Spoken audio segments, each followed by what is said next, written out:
Hello everyone, ಎಲ್ರಿಗೂ ನಮಸ್ಕಾರ. Welcome to my channel. ನೀವೇನ ನನ್ನ ಚಾನಲ್ಗೆ ಸಬ್ಸ್ಕ್ರೈಬ್ ಆಗಿಲ್ಲ ಅಂದರೆ ಈ ಕೂಡಲೇ ಸಬ್ಸ್ಕ್ರೈಬ್ ಆಗಿ ಪಕ್ಕದಲ್ಲಿ ಕಾಣುವ ಬೆಲ್ ಐಕಾನನ್ನು ಕ್ಲಿಕ್ ಮಾಡಿ.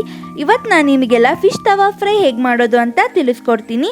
ಇದನ್ನು ಮಾಡೋದಕ್ಕೆ ಬೇಕಾಗಿರುವ ಇಂಗ್ರೀಡಿಯೆಂಟ್ಸ್: ಸ್ಲೈಸ್ ಮಾಡಿರೋಂತಹ ಫಿಶ್, ಎಗ್ ವೈಟ್, ಶುಂಠಿ ಬೆಳ್ಳುಳ್ಳಿ ಪೇಸ್ಟ್, ಖಾರದ ಪುಡಿ, ಅರಿಶಿನ, ಜೀರಿಗೆ ಹಾಗೂ ಮೆಣಸು ಪುಡಿ, ಕೊತ್ತಂಬರಿ, ಉಪ್ಪು ಹಾಗೂ ಹುಣಸೆ ಹಣ್ಣಿನ ರಸ. ಸೊ ಇದನ್ನು ಹೇಗೆ ಮಾಡೋದು ನೋಡೋಣ.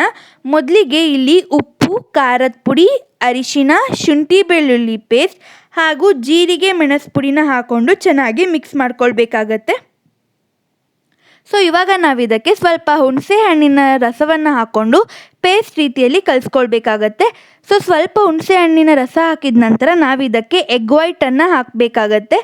ಸೊ ಈ ರೀತಿಯಾಗಿ ಚೆನ್ನಾಗಿ ಪೇಸ್ಟ್ ಮಾಡ್ಕೊಳ್ಬೇಕಾಗತ್ತೆ. ಇಲ್ಲಿ ನಾವು ಬರೀ ಎಗ್ ವೈಟ್ ಹಾಕಿದ್ದೀವಿ, ಎಗ್ ಒಳಗಿನ ಯಾಕ್ ಹಾಕಿಲ್ಲ. ಸೊ ಇವಾಗ ಇದಕ್ಕೆ ನಾವು ಕೊತ್ತಂಬರಿ ಸೊಪ್ಪನ್ನು ಹಾಕ್ಕೊಳ್ತಾ ಇದ್ದೀವಿ ಲಾಸ್ಟಲ್ಲಿ. ಸೊ ಈ ಕನ್ಸಿಸ್ಟೆನ್ಸಿಯಲ್ಲಿದೆ ಅದು. ಸೊ ಇವಾಗ ನಾವು ಎಲ್ಲ ಫಿಶ್ಗಳಿಗೆ ಈ ಮಸಾಲೆನ ಸ್ಪ್ರೆಡ್ ಮಾಡ್ಕೊಳ್ಬೇಕಾಗತ್ತೆ. ಸೊ ಈ ರೀತಿಯಾಗಿ ಫಿಶ್ ಎಲ್ಲ ಕಡೆನೂ ನಾವು ಇದನ್ನು ಸ್ಪ್ರೆಡ್ ಮಾಡ್ಕೊಳ್ಬೇಕಾಗತ್ತೆ. ಸೊ ಈ ರೀತಿಯಾಗಿ ನೀವು ಸ್ಪ್ರೆಡ್ ಮಾಡಿಕೊಂಡು ಫ್ರಿಜ್ಜಲ್ಲಿ ಇಟ್ಕೊಂಡು ನಿಮಗೆ ಯಾವಾಗ ಬೇಕೋ ಆವಾಗ ಫ್ರೈ ಮಾಡ್ಕೊಂಡು ತಿನ್ಬೋದು. ಸೊ ಜಾಸ್ತಿ ನೆಂದಷ್ಟು ಫಿಶ್ ಟೇಸ್ಟ್ ಚೆನ್ನಾಗಿ ಬರುತ್ತೆ. ಸೊ ಇದನ್ನು ನಾನು ಅರ್ಧ ಗಂಟೆ ಇಟ್ಟು ತೆಗ್ದಿದ್ದೀನಿ. ಸೊ ಈ ರೀತಿಯಲ್ಲಿದೆ ಅದು ಇವಾಗ. ಸೊ ಇವಾಗ ಇದನ್ನು ಫ್ರೈ ಮಾಡೋಣ. ಮೊದಲಿಗೆ ನಾನಿಲ್ಲಿ ಒಂದು ಪ್ಯಾನನ್ನು ಇಟ್ಕೊಂಡು ಅದಕ್ಕೆ ಸ್ವಲ್ಪ ಎಣ್ಣೆ ಸ್ಪ್ರೆಡ್ ಮಾಡಿ ಇದನ್ನು ಹಾಕ್ಕೊಳ್ತಾ ಇದ್ದೀನಿ.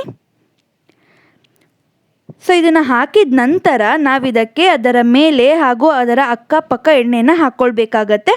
ಸೊ ನೋಡ್ತಾ ಇದ್ದೀರಲ್ಲ, ಈ ರೀತಿ ಅದರ ಮೇಲೆ ಎಣ್ಣೆ ಸ್ಪ್ರೆಡ್ ಮಾಡ್ತಾ ಇದ್ದೀನಿ. ಇವಾಗ ಇದರ ಇನ್ನೊಂದು ಸೈಡನ್ನು ನಾವು ಬೇಯಿಸ್ಕೊಳ್ಳೋಣ. ಸೊ ಈ ರೀತಿಯಾಗಿ ಎರಡೂ ಕಡೆನೂ ನಾವು ಬೇಯಿಸ್ಕೊಳ್ಬೇಕಾಗತ್ತೆ. ಸೊ ನಾವು ಇದನ್ನು ಲೋ ಫ್ಲೇಮಲ್ಲೇ ಬೇಯಿಸ್ಕೊಳ್ಬೇಕಾಗತ್ತೆ. ಸೊ ಫಿಶ್ ಬೇಯೋದಕ್ಕೆ ಕೇವಲ 5 ನಿಮಿಷಗಳು ಸಾಕು. ನಾವು ಇದನ್ನು ಜಾಸ್ತಿ ಏನು ಬೇಯಿಸೋ ಅವಶ್ಯಕತೆ ಇರೋದಿಲ್ಲ, ಇದು ಬೇಗ ಬೆಂದೋಗುತ್ತೆ. ಸೊ ಐ ಹೋಪ್ ನಿಮಗೆಲ್ಲ ಈ ವಿಡಿಯೋ ಇಷ್ಟ ಆಗಿದ್ದರೆ ಲೈಕ್ ಮಾಡಿ, ಶೇರ್ ಮಾಡಿ ಹಾಗೂ ಸಬ್ಸ್ಕ್ರೈಬ್ ಆಗಿ. ಧನ್ಯವಾದಗಳು.